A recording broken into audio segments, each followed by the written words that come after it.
Hello बच्चा लोग, कैसा है? सब राजी खुशी? चलिए, तो आज इस वीडियो में आज हम स्टार्ट करने वाले हैं आपका arithmetic progression. Arithmetic progression total आपके मैथ्स में जो एग्ज़ाम होगा उसमें ऑलमोस्ट 5 to 6 मार्क्स के क्वेश्चंस आपको एग्ज़ाम में देखने को मिल जाएंगे। ठीक है, तो इसको समझते हैं। अर्थमेटिक प्रोग्रेशन में हम लोग को पढ़ना क्या है, और क्वेश्चंस बहुत ही आसान रहते हैं। जैसे ही आप कॉन्सेप्ट को यदि समझ लो तो चैप्टर का सवाल जो होता है इससे बहुत ही आसान रहता है। तो हम लोग उस कॉन्सेप्ट को समझने के लिए, अर्थमेटिक प्रोग्रेशन को समझने के लिए हम आज बेसिक बातों को थोड़ा सा ध्यान रखेंगे। बेसिक बात यानी कि कुछ चीज़ें ऐसी हैं जो आपको अर्थमेटिक प्रोग्रेशन क्या होता है उसको जानने से पहले आपको ये बातें जाननी पड़ेंगी कि भैया सीक्वेंस क्या होता है। सीक्वेंस क्या होता है? हम अर्थमेटिक प्रोग्रेशन में जाएंगे, पर हम सीक्वेंस समझेंगे तो ही आपको अर्थमेटिक प्रोग्रेशन समझ में आएगा। तो समझते हैं कि सीक्वेंस क्या होता है। सीक्वेंस देखो, नाम से एक तो ये पता चल रहा है कि इस चैप्टर में हमको अर्थमेटिक का मतलब होता है नंबर्स से रिलेटेड। मतलब जितना भी काम होगा वो सारे का सारा नंबर से रिलेटेड होगा, नंबर पर काम करेंगे हम। तो उसमें जब सीक्वेंस की बात करते हैं शुरू में, तो सीक्वेंस में क्या है कि सीक्वेंस किसको कहते हैं? तो सीक्वेंस हम कहेंगे कि जब बहुत सारे नंबर्स एक डिफिनिट ऑर्डर में लिखा हुआ रहे, एक डिफिनिट रूल को फॉलो करते हुए लिखा हुआ रहे, उसको सीक्वेंस कहते हैं। जैसे मतलब हमको ये पता चल जाए कि इस टर्म के बाद अगला वाला नंबर क्या होगा। जैसे पैटर्न पढ़ते हैं ना, कि ये पैटर्न को फॉलो करते हुए आगे वाला नंबर को हम लिख सकते हैं, इसको सीक्वेंस कहेंगे। मतलब कि हम सीक्वेंस को डिफाइन कर सकते हैं कि sequence is an arrangement. A sequence is an arrangement of numbers in definite order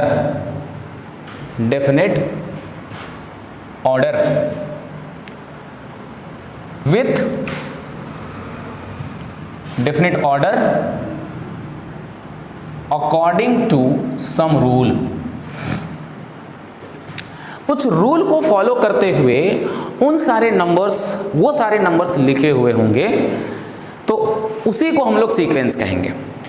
बिना ऑर्डर, बिना ये के सीक्वेंस नहीं होगा। जैसे एग्जाम्पल में हम समझते हैं कि जैसे हम बहुत ही सिंपल सा एग्जाम्पल लेते हैं 1 2 3 4 5 6 ... ये एक सीक्वेंस है। ये सीक्वेंस क्यों है? क्योंकि यहाँ पे जितने भी नंबर्स हम लिखा हुआ देख रहे हैं वो सारे नंबर्स का एक डिफिनिट ऑर्डर में लिखा गया है अकॉर्डिंग टू कुछ रूल। क्या रूल है? कि हर आगे वाला टर्म, हर अगला नंबर पीछे वाले नंबर से एक ज्यादा है। तो ये इस तरह का जो भी नंबर लिखा हुआ रहेगा, जो अरेंजमेंट होगा, उसी को हम लोग सीक्वेंस कहते हैं। जैसे और भी लिख सकते हैं 2 4 6 8 10 ... अब ये एक ऐसा कुछ रूल को फॉलो जरूर कर रहा है कि इसके अगला वाला टर्म आप लिख सकते हो। तो अब लेकिन अगर यदि हम देखें, बट इसमें देखें तो हम बोले यहाँ 2 है, 4 है, 8 है, 12 है, 20 है, 30 है, 50 है, इस तरह से डॉट। तो यहाँ पर 2 4 8 यहाँ पर तो तक तो ठीक है भाई। यहाँ 4 का डिफरेंस आ गया, यहाँ पे 8, यहाँ पे 10, अब यहाँ पे 20 चला गया। मतलब क्या हो रहा है कि यहाँ पर एक डिफिनिट रूल को फॉलो नहीं कर रहा, इधर 2 का डिफरेंस है। मतलब इस पैटर्न के अकॉर्डिंग हम बोले कि 50 के बाद कौन सा नंबर होगा, तो ये आप नहीं बता सकते। तो हम बोलेंगे कि ये सीक्वेंस नहीं है, not a sequence, because all the numbers not written in a definite order। कोई भी यहाँ पर जो भी जितने भी नंबर्स लिखे गए हैं उसका कोई डिफिनिट ऑर्डर नहीं है। और जब डिफिनिट ऑर्डर नहीं है तो हम ये कहेंगे कि ये सीक्वेंस नहीं होगा। सीक्वेंस उसी को कहेंगे जहां पे नंबर्स जो है एक डिफिनिट ऑर्डर में लिखा गया हो और कुछ रूल को फॉलो करके लिखा गया हो। जैसे ये भी हो सकता है 4 8, हाँ ये होगा। ये सीक्वेंस नहीं होगा। अभी मैंने बोला ये सीक्वेंस नहीं होगा। हम बोले 4, 8, 16, 32, 64 डॉट डॉट डॉट डॉट। अब यहां पर देखो तो ये भी एक सीक्वेंस है। हर अगला टर्म पिछले वाले में 2 मल्टीप्लाई करके आ रहा है। 4 में 2 मल्टीप्लाई किए 8 आया, 8 में 2 मल्टीप्लाई किए 16 आया, 16 में 2 मल्टीप्लाई किए 32, 32 में मल्टीप्लाई करेंगे 64। अगला टर्म क्या होगा, 64 में मल्टीप्लाई करो तो अगला टर्म आ जाएगा 128, ठीक है 128। फिर इसमें ऐड मल्टीप्लाई करेंगे 2 तो अगला टर्म। तो यानी कि ये एक डिफरेंट ऑर्डर में लिखा गया है। जब ये सारे नंबर्स को हम ऐसे अरेंज कर दिए कि ये एक डिफरेंट ऑर्डर कुछ रूल को फॉलो कर रहे हैं, मतलब यही, लेकिन यही सारे नंबर्स को अगर यदि मान लो 16 यहाँ लिख दे, 4 यहाँ लिख दे, 32 यहाँ लिख दे, 128 यहाँ लिख दे, ऐसे लिख दे, तो फिर यही वाले सारे नंबर्स इसको सीक्वेंस नहीं कहेंगे, क्योंकि इसमें अरेंजमेंट जो है वो गलत है। यहाँ पर अरेंजमेंट जो है वो सही से है ही नहीं, तो हम कहेंगे कि ये हमारा सीक्वेंस नहीं होगा। सीक्वेंस वो होगा जो पहले से दूसरा, पहला से दूसरा, दूसरे से तीसरा, तीसरा से चौथा, चौथा से पांचवा, इस तरह से हर अगला टर्म पीछे वाले टर्म से कुछ रिलेटेड हो करके कुछ रूल को फॉलो करते हुए आगे लिखा गया होगा। और इससे कोई भी आदमी, दूसरा भी आदमी आए, आप पढ़े हो तो भले आप जान सकते हो, दूसरा भी आदमी आए तो ये पहचान ले, है ना, पढ़ा लिखा। हाँ, मतलब ऐसा नहीं है कि कोई ये उठा के ले आए, है ना, अनपढ़वा को उठा के ले आए, बोले बताओ एक बाद क्या नंबर होगा, हैं, तो वो थोड़े ना बता पाएगा। पर जो पढ़ा लिखा है, हाँ लिखा पढ़ा पढ़ा लिखा है, 128 के बाद क्या होगा वो बता देगा कि अच्छा तू मेरे से कर रहा है रे, 256 होगा। क्योंकि वो देख लिया कि यहाँ पर हर अगला टर्म पीछे वाले टर्म से 2 मल्टीप्लाई होकर के लिखा गया। So this arrangement, this type of arrangement is called sequence. इसको हम लोग सीक्वेंस कहेंगे, ठीक है। प्रॉपर डेफिनेट ऑर्डर नहीं रहे, सीक्वेंस नहीं कहलाएगा, ठीक है। तो अभी अर्थमेटिक प्रोग्रेशन में नहीं जा रहे हैं, अभी हम देखो अर्थमेटिक प्रोग्रेशन में पहुंचेंगे। तो ये हो गया हमारा सीक्वेंस। आई होप आपको सीक्वेंस समझ में आ गया होगा। नेक्स्ट बढ़ते हैं आगे। तो सीक्वेंस अगर यदि समझ में आ गया तो यहीं पर अब समझते हैं कि किसे सीक्वेंस कहेंगे। कुछ क्वेश्चंस पहले सीक्वेंस से कर लेंगे, उसके बाद हम लोग तब अर्थमेटिक प्रोग्रेशन में जाएंगे।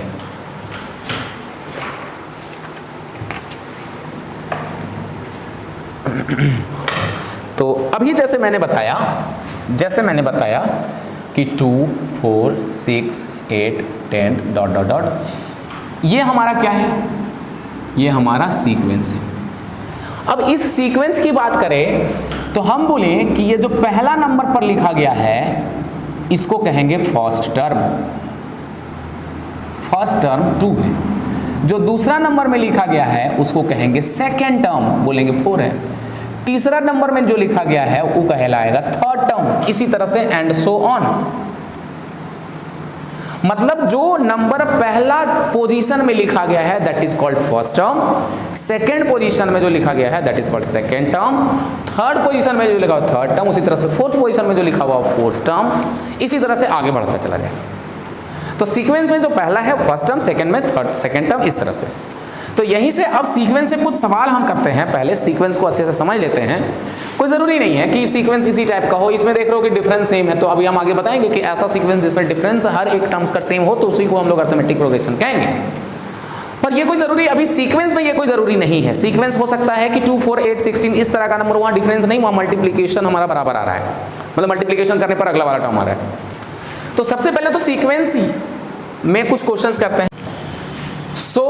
सीक्वेंस से कुछ क्वेश्चंस करते हैं। जैसे देखिए यहां पर क्वेश्चन ये कह रहा है कि फर्स्ट 3 टर्म्स लिखना है in each of the sequence defined by. Sequence क्या डिफाइंड है, an बराबर n 3n + 2। अब पहले सब समझ लो। अब बोलोगे सर अचानक से an कहां से ले आए हैं। देखिए समझिए, देखो यहां पर फर्स्ट टर्म है ना, उसको हम a1 भी कह सकते हैं, सेकेंड टर्म है उसको a2 भी कह सकते हैं, थर्ड टर्म यानी कि a3, फोर्थ टर्म इसी तरह से a4 हो जाएगा, डॉट डॉट डॉट। अगर यदि इसी तरह से हम nवां टर्म तक चल जाएं, हमको नहीं पता कि कितना टर्म जाना है, जैसे 10वां टर्म जाना है तो यानी कि a10, तो उसी तरह से जब हम इस चीज को जनरलाइज कर देंगे, है ना, हमको नहीं पता कि 10, 15, 20, 25 क्या n टर्म, तो हम nवां टर्म को रिप्रेजेंट करेंगे an से।